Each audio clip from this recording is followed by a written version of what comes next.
స్వామి, ఎలా ఉన్నారు ఊళ్ళో అందరూ? అందరూ బాగున్నారమ్మా. కోతలు కొయ్యలేదేంటి? ఊళ్ళో కూల్ రేట్ల కోసం గొడవ నడుస్తూనే ఉందమ్మా. అడిగినంత ఇవ్వాల్సిందేనని కూలీలు, నచ్చినంత ఇస్తామని రైతులు. ఎవరు రేటు తేగట్లేదమ్మా. ఈ ఇష్యూలో అన్నలు ఇన్వాల్వ్ అయ్యారా? వాళ్ళు వెనక లేకుంటే ఈ కూలి చేసుకునే వాళ్ళకి ఎక్కడి నుంచి వచ్చినాయి అమ్మా ఎన్ని గుండ్లు? ఇచ్చింది పుచ్చుకుంటమే తప్ప ఏనాడన్నా ఇంత కావాలని అడిగారు వీళ్ళు. పోనీలే, ఇన్నాళ్ళకైనా వాళ్ళకేం కావాలో నోరు తెరిచి అడగగలుగుతున్నారు. సంతోషమేగా. తీసుకుని మీదటైనా జాగ్రత్తగా ఉంటుంది.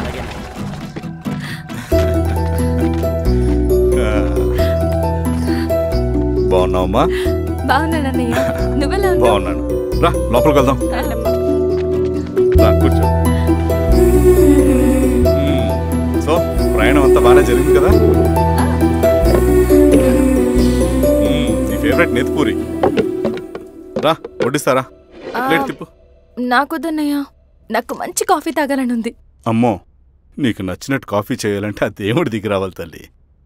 ఏంటో అన్నయ్య, మంచి కాఫీ తాగకపోతే ఇక ఆ రోజంతా అదోలా ఉంటుంది నాకు. రేయ్ సామే, అర్థమైంది. శిరీష్ అమ్మకి మంచి కాఫీ కావాలి, అంతేగా. నేను వెళ్ళి పట్టుకొచ్చేస్తా. ఎక్కడికి స్వామి? మన ఊళ్ళో మెగాస్టార్ హోటల్ ఉందమ్మా, అందులో కాఫీ చాలా బాగుంటది. నేను వెళ్ళి పట్టుకొచ్చేస్తా. స్వామి, కాఫీ అంటే అక్కడికి వెళ్ళి వేడి వేడిగా తాగాలి. నేను వస్తాను పద. అవునమ్మా, అక్కడ నేను కూడా తాగాను, చాలా బాగుంటుంది. వెళ్ళు. థ్యాంక్ యూ అన్నయ్య. ఆడుతూ పాడుతూ పని చేస్తాం. కాఫీ బాగుంది. ఎవరు చేశారు? మా రవణ పెట్టాడమ్మా. రవి? ఎవరు రమ్మన? రవణ మేడం పిలుస్తున్నారు.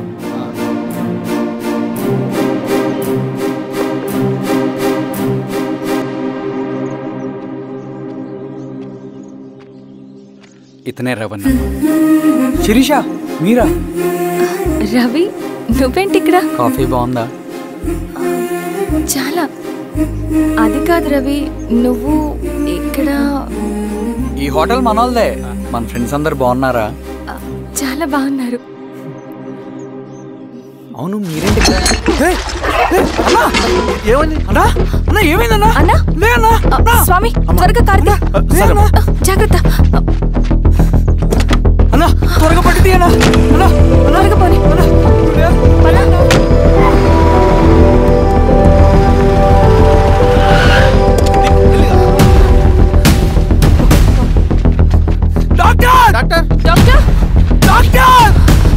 ఏమైంది డాక్టర్? త్వరగా చూడండి డాక్టర్. లోపల తీసుకురండి.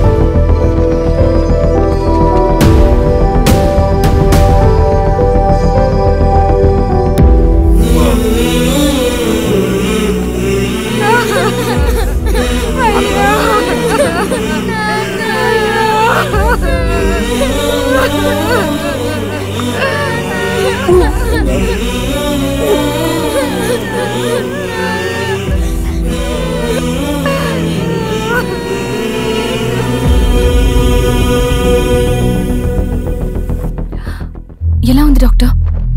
డాక్టర్ చనిపోయాడమ్మా.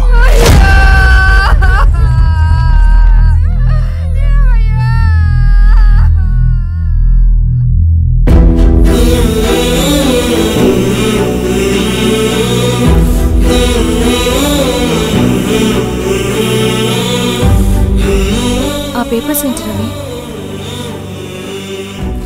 అతని భూమికి సంబంధించిన పేపర్స్. ఒక సంవత్సరం నుంచి ఈ పేపర్స్ పట్టుకుని ప్రతిరోజు ఎంఆర్ ఆఫీస్ చుట్టూ తిరిగేవాడు. భూమిని తాకట్టు పెట్టి అప్పు తీసుకున్న పాపానికి టైంకి వడ్డీ కట్టలేదని అప్పిచ్చిన ఆ దొర ఎంఆర్ఓ ఆఫీస్లో లంచం ఇచ్చి భూమిని తన పేరు మీద రాయించుకున్నాడు. ఈ ఎంఆర్ఓ ఆఫీస్లో ఎవరు నిజాయితీగా పనిచేయట్లేదండి. చెట్టు కట్టి నరకాలు ఒక్కొక్కడిని. నరికేయడమేంటి రవి? నువ్వు కాగితం మీద ఒక బొమ్మ గీస్తావు, ఒక చోట సరిగ్గా రాదు, ఏం చేస్తావు? ఎరేజర్తో సరిచేస్తావా, లేకుంటే ఆ పేపర్ని చింపేస్తావా? మరి మనుషుల విషయంలో ఎందుకు రాదు ఆ ఆలోచన? తప్పు చేసిన ప్రతి ఒక్కరిని నరుక్కుంటూ పోతే చివరికి మిగిలేది మనుషులు కాదు, శవాలు.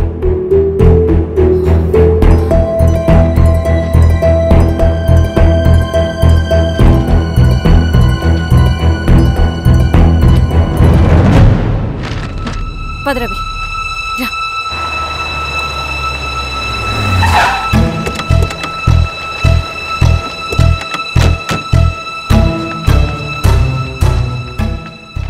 పానుకోటి నర్సయ్య ల్యాండ్ ఎవరు చూస్తున్నారు? మీరెవరు? ఇదిగోండి అప్లికేషన్. ఇది డిస్ప్యూట్ ల్యాండ్, ఎవడేం చేయలేడు. నీ నిర్లక్ష్యం, నీ లెక్కలేనితనం వల్ల ఒక నిండు ప్రాణం పోయింది. ఒక కుటుంబమే రోడ్డు మీద పడింది తెలుసా? ఏంటో మా గొడవ?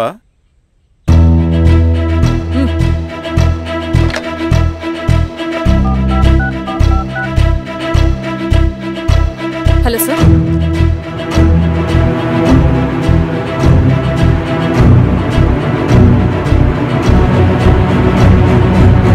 Okay sir. You are dismissed. Peon, నేను ఒక పేపర్ ఇస్తాను, అది కలెక్టర్ గారికి ఫ్యాక్స్ చేయి. అలాగే మేడం. ఎవరమ్మా మీరు? ఈ ఊరికి కొత్తగా వచ్చిన ఎంఆర్ఓ.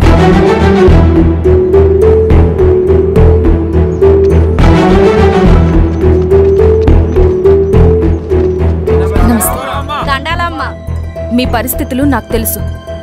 పని చేస్తేనే మీకు పూట గడుస్తుంది. పనులు మానుకుని మీరు ఈ ఆఫీస్ చుట్టూ తిరగాల్సిన అవసరం లేదు. నేనే మీ ఊరొస్తాను. ఆ రోజు అరగంట వీలు చూసుకుంటే చాలు, మీ పని పూర్తయిపోతుంది.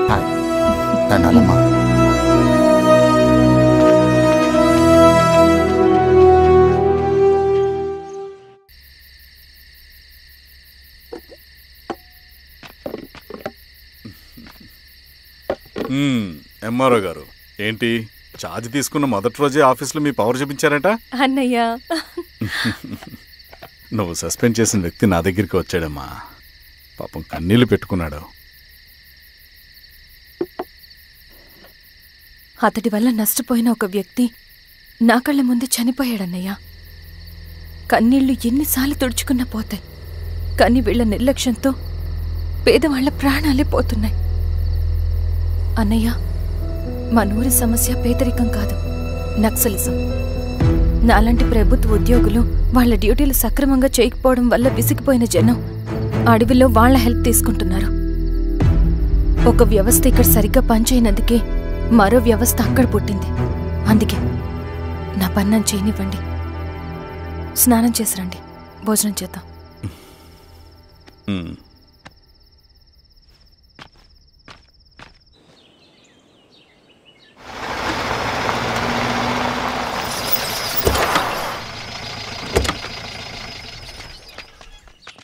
నమస్కారం అమ్మా.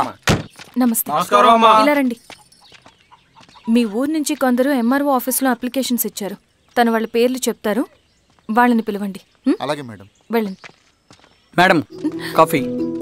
నువ్వెప్పుడు వచ్చావు రవి? మీరు గంటకోసారి కాఫీ కావాలంటారు కదా, మాటి మాటికి వెళ్ళి రావడం ఎందుకని వచ్చేసా.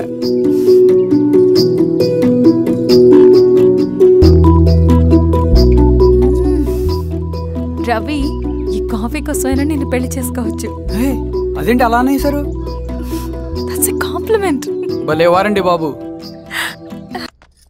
నమస్కారం. రండి రండి. ఎంఆర్ఓ శిరీషారెడ్డి గారు. శిరీషారెడ్డి? శిరీషానే పిలవచ్చుగా. అమ్మమ్మ, పులికి పంచాలాగా సింహానికి జూలాగా అది మన ఐడెంటిటీ, అదంతా ఉండాలి.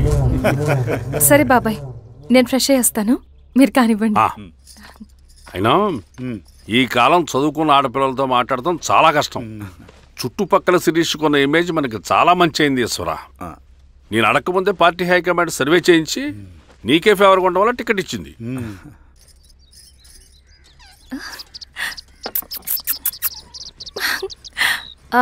అనేవాళ్ళు ఎక్కడ? బయటికి వెళ్ళారమ్మా. ఓ, బయటికి వెళ్ళారా? రవిని పిలువు. అలాగే మేడం. రవి రా రా, కూర్చో. పర్లేదు మేడం. మేడం ఏంటి, శిరీషానే పిలవచ్చుగా. అది కాదండి, ఎవరైనా చూస్తే. కూర్చోవయ్యా. ఇది ఆఫీస్ కాదు రవి, మా ఇల్లు. వడ్డించు. సరే అమ్మా. రవి, అడవిలో నక్సల్స్ ఎక్కడుంటారో తెలుసా నీకు? ఏంటి శిరీష? అడవిలో నక్సల్స్ ఎక్కడుంటారో తెలుసా నీకు? ఎందుకు శిరీష గారు? తెలుసా తెలీదా? నాకెలా తెలుస్తుందండి? చూచాయిగా ఆయన తెలీదా? సరే, ఎక్కడుంటారో నాకు ఐడియా ఉంది. సాయంత్రం ఇద్దరం కలిసి వెళ్దాం. అది కాదండి. నువ్వు వస్తున్నావు అంతే. తిను. ఇది ఎక్కడ కూడా రా బాబు. సడన్గా నక్సల్స్ అంటుంది, అడుగుంటుంది. కొంప తీసి నా మీద ఏమైనా అనుమానం వచ్చిందా ఏంటి? రవి, ఇక్కడే ఆపొకసారి. ఎందుకు ఇప్పుడు ఈ టైంలో అడ్వెంచర్లు? ఇప్పుడు జరగరాంది ఏమైనా జరిగితే రేపు మీ అన్నయ్యకి తెలిస్తే బాగోదు. రవి, చుట్టూ చూడు. పైన వెన్నెల, పక్కనే అడవి. అబ్బో, ఎంత బ్యూటిఫుల్ గా ఉందో. అవునా? అవునా ఏంటి? అసలు ఎప్పుడు చూసినా ఎందుకలా డల్ గా ఉంటున్నావు? కాలేజీలో ఇలా ఉండేవాడివి కాదు కదా, ఏమైంది? అది ఒక్క నిమిషం. హలో మేడం, పేషెంట్కి అర్జెంటుగా ఏ పాజిటివ్ బ్లడ్ కావాలి మేడం. రవి, అర్జెంటుగా హాస్పిటల్కి పోని. ఏమైంది? పోనీ. రండి మేడం, ప్లీజ్ రండి. పోలీసులకి నక్సల్స్కి కాల్పులు జరిగాయి. ఆ కాల్పుల్లో గూడెం కుర్రాడు ప్రాణాపాయ స్థితిలో ఉన్నాడు. తన బ్లడ్ మీ బ్లడ్ సేమ్. ఆ బ్లడ్ గ్రూప్ మా హాస్పిటల్లో లేదు. అందుకే మీకు కాల్ చేశాను. ఓ అవునా? అవును మేడం. పదండి డాక్టర్. Thank you madam.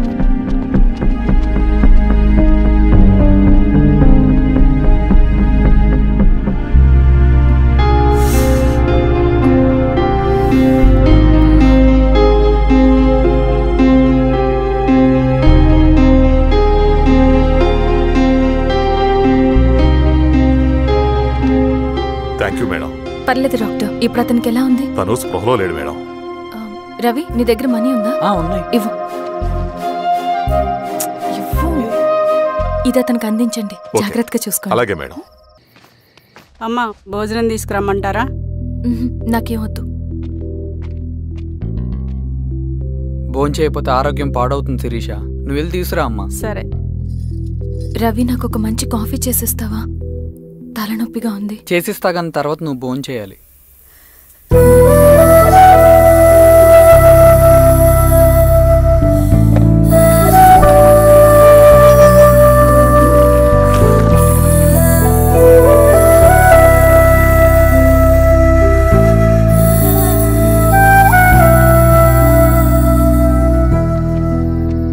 మీరేంటిలా? మంచినీళ్ళ కోసం వస్తున్నాను. ఓ, లోపల ఉన్నాయి, పదండి.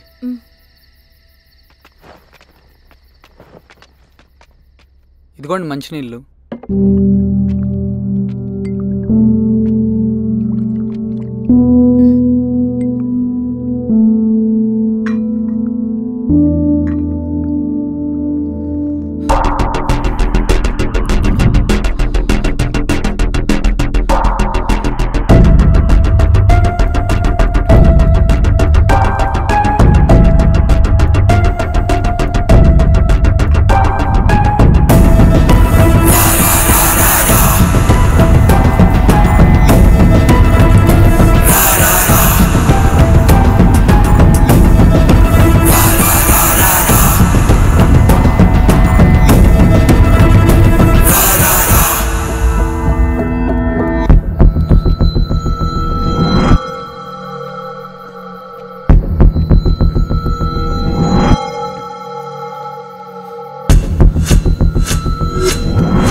నమస్తే మారావు గారు. మా అడవిలో మర్యాదలు ఇలాగే ఉంటాయి. షాక్ అవ్వాల్సిన అవసరం లేదు. జెడ్పీటీసీ ఎలక్షన్ జరగటం మాకు ఇష్టం లేదు. అవి ఆగాలంటే 2 దారులున్నాయి. ఒకటి మీరు విత్డ్రా చేసుకోవాలి, లేదా మీరు చనిపోవాలి.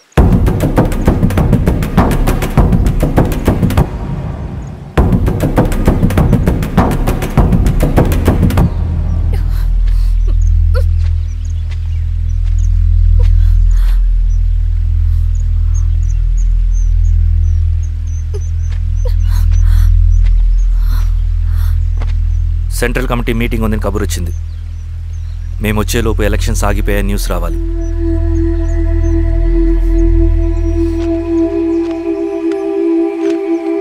ఇదిగో రవి. లాల్ సలాం కామ్రేడ్.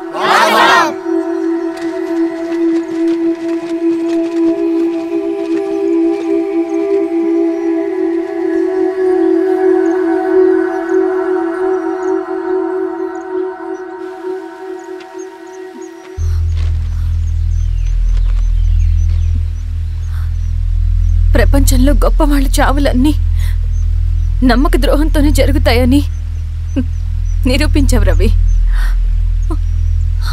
అన్నయ్యని కూడా అచ్చం ఇలాగే చేస్తావు కదా? ఎందుకు రవి? ఏం జరిగింది? అన్నీ బాగుంటే దేశం తరపున బ్యాడ్మింటన్ ఆడేవాడిని.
అరే అభి, లేవరా, లే. Congratulation. Thank you sir. Ravi, congratulation.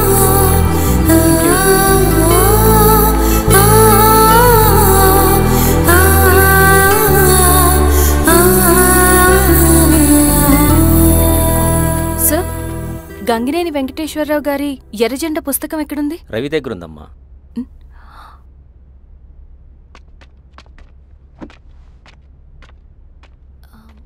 Ravi,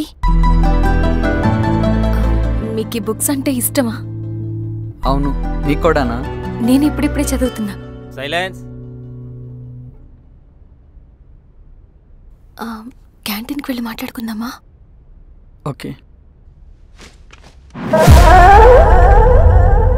అక్క కాఫీ. థ్యాంక్ యూ రచన. పర్లేదక్క. అయ్యో, కాఫీ అస్సలు బాగాలేదు. 1 మినిట్, ఇప్పుడే వస్తా. ఎక్కడికి? ఇక్కడికే వచ్చేస్తా. 1 మినిట్ అండి.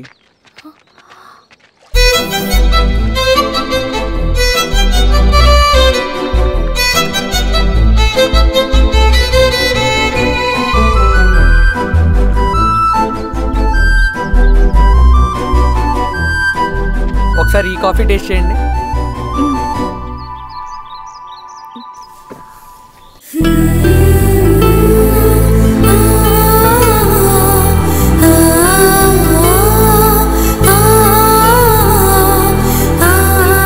చాలా బాగుంది. థ్యాంక్ యూ అండి.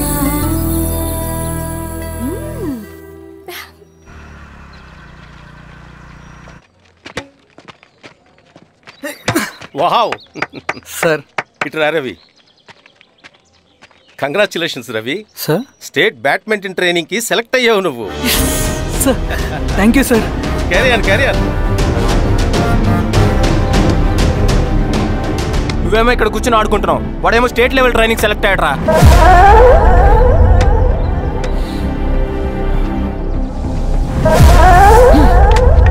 అరే మొత్తానికి నువ్వు అనుకున్నది సాధించావురా. రే ఎప్పుడు మనం ఎంచుకున్న మార్గమే మన జీవితాన్ని మారుస్తుందిరా. Hi Ravi. All the best Ravi. నీకోసమే తీసుకో. Thank you. బాయ్.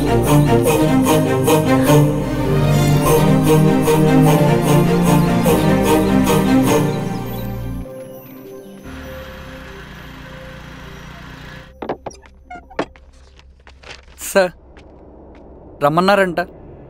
ఎందుకలా చేసావు రవి నువ్వు? ఏవేంటి సార్, నేనేం చేశాను? ఇదేమిటో చూడు. Question paper sir. అవును, రేపు జరగబోయే టర్మ్ ఎగ్జామ్ పేపర్. నువ్వు లీక్ చేసిన పేపర్. సార్ అసలు నువ్వు ఇలా చేస్తావనుకోలేదు. సార్ నేను క్వశ్చన్ పేపర్ లీక్ చేయట్లేండి సార్. నేనంతా చదువుకుంటూ రూమ్ లోనే ఉన్నాను సార్. నన్ను నమ్మండి సార్. ఈ జెర్సీ నీదే కదా? సార్ అది నాదే, కానీ దీనికి నాకేం సంబంధం లేదు సార్. నన్ను నమ్మండి సార్. మల్లయ్య సార్, నిన్న రాత్రి ఏం జరిగింది?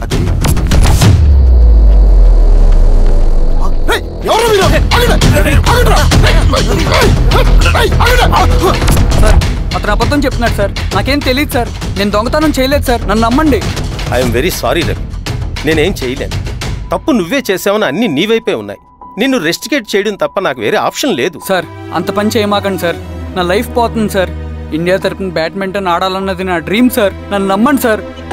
సార్ సార్ సార్ నాకేం తెలియదు సార్. నన్ను నమ్మండి సార్. సార్ నాకేం తెలియదు సార్. నిజంగా నాకేం తెలియదు సార్. సార్ నన్ను నమ్మండి సార్. సార్ నేనేం తప్పు చేయలేదు సార్. నాకేం సంబంధం లేదు సార్. నన్ను వదిలేయండి సార్. సార్ నన్ను వదిలేయండి సార్. కాలేజ్ తరఫున స్టేట్కి వెళ్ళి ఆడదాం అనుకున్నాను. నా కొడుకు తాళం అక్కడే ఉంది కదా.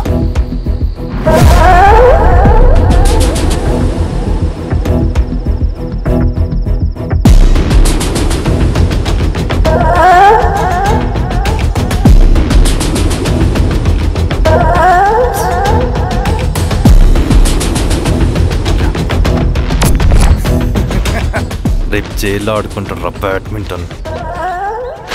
సార్ నన్ను ఎందుకు తీసుకొచ్చారు సార్? నాకేం తెలియదు సార్. పేపర్ లీక్ చేసింది. నేను చేయలేదు సార్. నిజంగా నేను చేయలేదు సార్. సార్ నిజం సార్. సార్ రేయ్, నీ తరపున ఎవరు లేరా? వచ్చి ఫోన్ చేసుకో త్వరగా.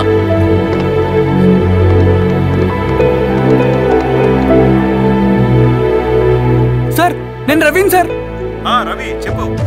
సార్ నేను పోలీస్ స్టేషన్ లో ఉన్నాను సార్. మీరు నాన్న అర్జెంట్ గా రండి sir, please sir. Police station ఏమైంది రవి? ముందు మీరు రండి సార్ ప్లీజ్. నేను చెప్తాను సార్.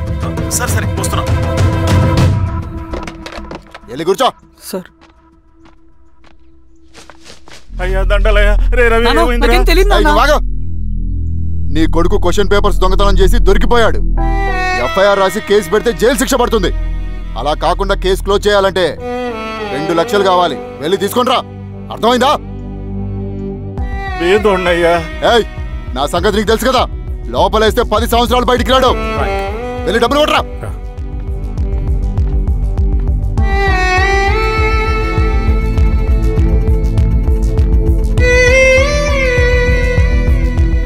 దండాలయ్యా.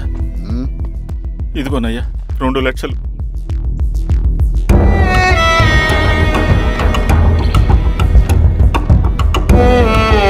రేయ్, ఆయన పంపించండి రా.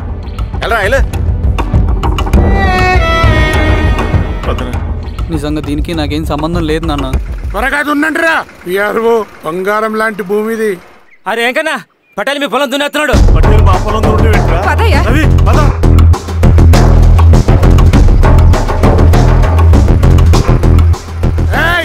కానీ ఏంట్రా? అయ్యా పటేల్ అయ్యా, మా పొలంలో మీరు దున్నుతున్నారంటే? నా పొలంలో నేను దున్నకుంటే వాడు దున్నుతాడా? అన్యాయం అయ్యా. ఏంద్రా అన్యాయము? పొలం అమ్మినావు కదా, కొనుక్కున్న పొలంలో దున్నుతుంటే అన్యాయం అంటారేంట్రా? విఆర్ఓ ఆ పేపర్ చూడరా, మంచిగా చూసుకోండిరా. పొలం అమ్మేవా నాన్న? అమ్మలేదురా, తాకట్టు పెట్టా. తాకట్టు కాదురా, నువ్వమ్మావు, నేను కొన్నాను. నేను అమ్మలేదయ్యా. వీడు నా దగ్గర 2 లక్షలు తీసుకొని ఈ పొలం అమ్మాడు. 2 లక్షలా? ఎందుకో? మీ వాడు చేసిన నిర్వాకం వల్ల చదువుకోరాని కాలేజీకి పంపితే ఆడుతూ పాడుతూ ఎగ్జామ్ ఫెయిల్ అవుతాడని తెలిసి ఆ పేపర్ లీక్ చేశాడు వీడు. ఏంటయ్యా ఇది? పోలీస్ కేసు అవుతుందని తెలిసి వీడు నా దగ్గరకు వచ్చి 2 లక్షలు తీసుకుపోయి వాడిని బయటికి ఇరిపించిండు. ఏం రా, అంతేనా కదా? ఇది అన్యాయమయ్యా, నేను నమ్మలేదయ్యా, నేను నమ్మలేదయ్యా. అవి దొంగ కాగితాలయ్యా. ఏం తమాషా చూస్తుండ్రా? పని చేసుకోండి. ఇవి దొంగ కాగితాలయ్యా, నన్ను నమ్మండయ్యా. నేను నమ్మలేదయ్యా. దొంగ పేపర్ అవును. చాలా దొంగ. నేను నమ్మలేదు. వాళ్ళు మనల్ని మోసం చేశారు. వాళ్ళు మనల్ని మోసం చేశారు.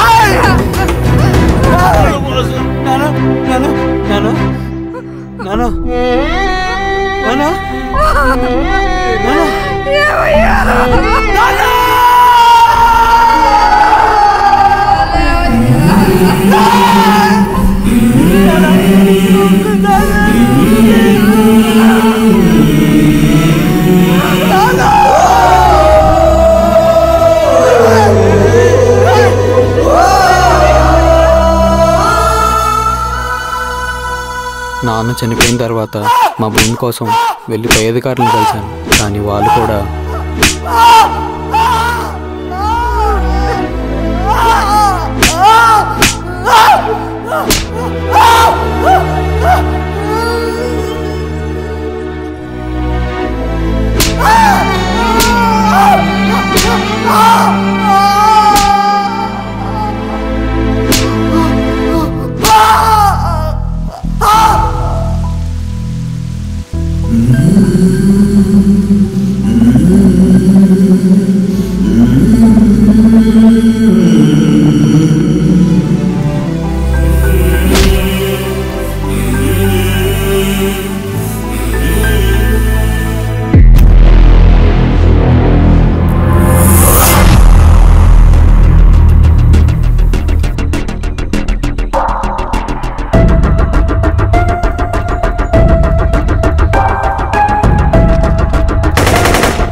ఈ వార్త అన్ని పేపర్లో రావాలి. ఈ లెటర్ బాధితుడికి అందించండి. లాల్ సలాం. లాల్ సలాం.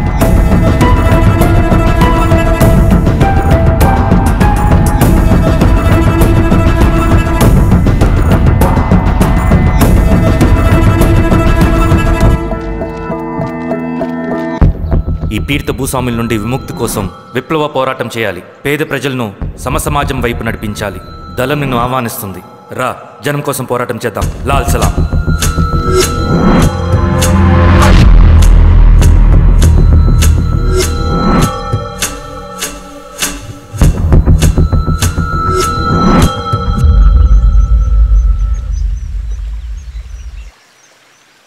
నాకు పట్టిన గతి ఇంకెవ్వరికీ పట్టకూడదని ఉద్యమంలోకి వచ్చాను. ఇన్ఫార్మర్గా చేరాను. దానికోసం ఎంతమందినైనా చంపుతాం, చేస్తాం. కానీ మేమనుకున్న సమాజం తీసుకొస్తాం. కమ్యూనిస్ట్ రాజ్యాన్ని స్థాపిస్తాం. సమాజమా అంటే? రష్యాలో, చైనాలో, వియత్నంలో మా కమ్యూనిస్టులు విప్లవం ద్వారా సాధించిన ఆదర్శ సమాజం.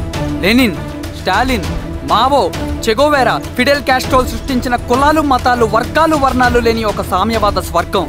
అదే మేము కలలుగనేది. దానికోసమే మేము పోరాడేది. నాకు తెలిసి నాజీ పార్టీలో గోబెల్స్ తర్వాత అంత ప్రొపగాండా మీ కమ్యూనిస్టులు తప్ప ఈ ప్రపంచంలో ఎవ్వరూ చేసుండరు. ఉక్కు మనిషి స్టాలిన్, మానవీయుడు మావో, ఎర్ర జెండా వెలుగు ఇలాంటి కమ్యూనిస్టు పుస్తకాలు చదివితే ప్రపంచవ్యాప్తంగా కమ్యూనిస్టులు సాగించిన మారణ హోమాల గురించి నీకు తెలీదు రవి. స్టాలిన్ మొత్తం ఎంతమందిని చంపాడో తెలుసా? 2 కోట్ల మందిని. మనుషుల్ని చంపడంలో హిట్లర్నే మించిపోయాడు. చాలా మందిని సైబీరియన్ లేబర్ క్యాంపులకు పంపి దారుణంగా హింసించి మరీ చంపేశాడు. 2వ ప్రపంచ యుద్ధంలో బెర్లిన్ని ఆక్రమించిన రష్యన్ సైనికులు 8 ఏళ్ల నుండి 80 ఏళ్ల వయసులో కంటికి కనపడిన ఏ స్త్రీని వదలకుండా సామూహిక మానభంగం చేశారు. అది కూడా మీ కమ్యూనిస్ట్ దేవుడు స్టాలిన్ హయాంలోనే జరిగింది. ఇక మీ మావోయిస్టుల భగవంతుడు China chairman Mao Zedong great leap forwarded cultural రెవల్యూషన్ల పేరుతో 14 నుంచి 20 మిలియన్ల ప్రాణాలని పొట్టన పెట్టుకున్న మహానుభావుడు. ఇది మీ కమ్యూనిస్ట్ దేవుళ్ళు రాసిన రక్త చరిత్ర. ఆ దేశాలలో పేపర్లు ఉండవు, టీవీలు ఉండవు, స్వతంత్రమే ఉండదు. 1962లో చైనా మన దేశం మీదకి దాడి చేసి భూభాగాన్ని ఆక్రమించినప్పుడు ఒక్కరు కూడా నోరు మెదపలేదు.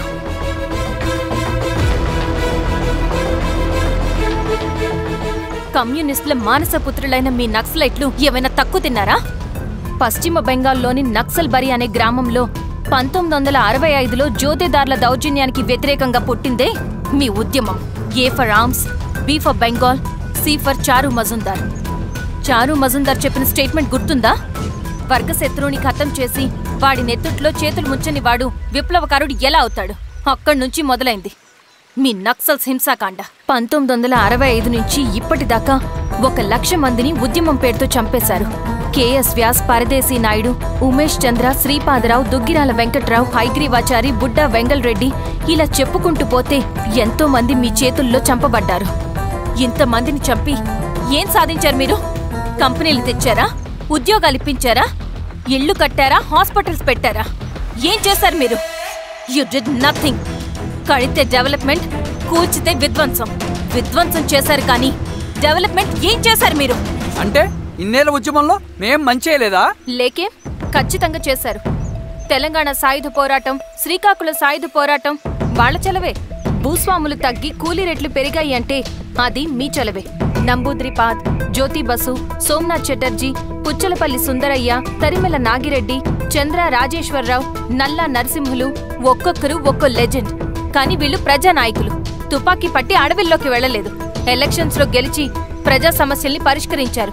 కానీ మీరేంటి ఎలక్షన్స్ వద్దు అంటున్నారు? ఒక తుపాకీతో మనిషి ప్రాణాలు తీసే బదులు ఒక పెన్నుతో 10 మంది ప్రాణాలు కాపాడొచ్చు. మీలాంటి వాళ్ళు ఉండాల్సింది ఎర్ర జెండా నీడలో కాదు, దేశ జెండా నీడలో. చంపుకుంటూ పోతే ఒకరోజు మనకిష్టమైన వాళ్ళని కూడా చంపుకోవాల్సి వస్తుంది. రవి, నా మాట విను. ఇవన్నీ వదులుకుని నాతో రా. ఈ అడవి బయట నీకు గొప్ప ఫ్యూచర్ ఉంది. రా. సంతకం పెట్టండి శిరీష. నేనెందుకు చెప్తున్నానో అర్థం చేసుకోండి. రవి, సంతకం పెట్టండి.